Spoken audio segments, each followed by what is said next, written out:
Stephen Browning. Thank you, Mr. Speaker. Yesterday, an international research study was published by the American Society for Microbiology on its open access journal, MBio. The significance of this report is that it found that some herbicides in common garden use, common agricultural use, and often in pesticide food residues may undermine antibiotic therapy and increase levels of antibiotic resistance in some disease-causing bacteria.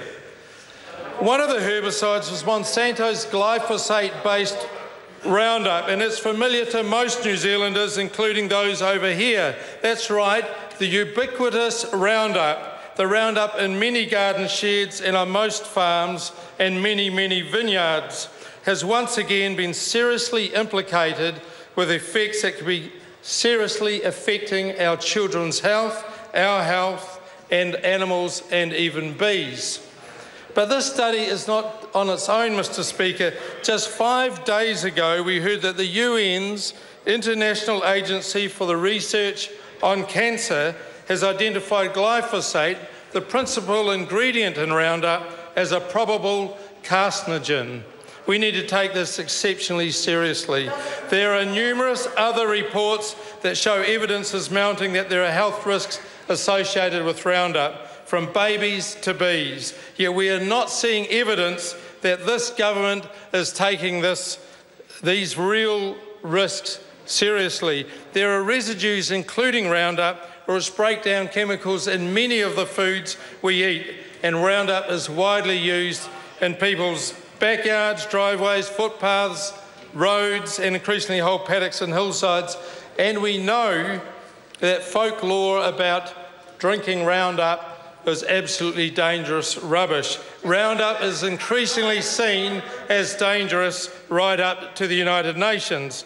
It's a probable carcinogen and now linked to antibiotic resistance. Those are just this week's entries in the list. There are many more, including birth defects and very concerning effects in the environment, including on bees and on the soil biology of our productive lands. Considering the evidence of pesticides affecting human health, and typically we find that MPI's total diet survey is something like every 5 years. It's only a relatively small sample of foods as well. So when will this government increase monitoring of foods and residues?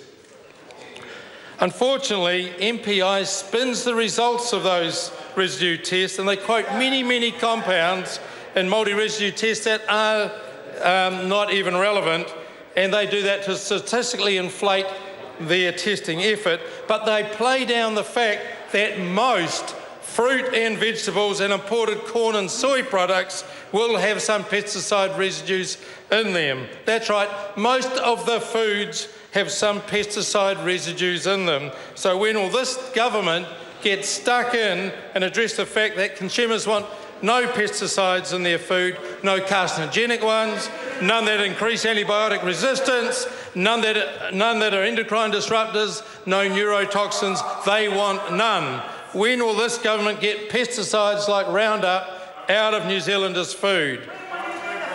Almost all of the 600 samples, MPI residue samples, analysed in the Safe Food Campaign's Dirty Dozen list contain pesticide residues.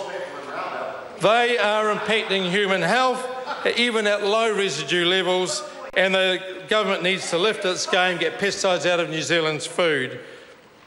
Other studies are much more direct, and among New Zealanders, I am sick of hearing of friends being taken to the hospice, and one of mine today, friends and family dying or suffering of cancers, significant allergies and ongoing health issues. We all have friends doing it, and it doesn't have to be that way, and was not once. When will this government care about our babies and the bees, stop relying on single ingredient chemical safety tests when we know that the chemicals in each of the compounds also have adjuvants that are not being considered by our food safety experts and have been shown to increase toxicity by up to 1,000-fold.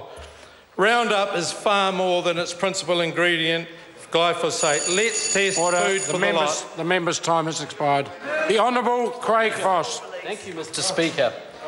Mr. Speaker,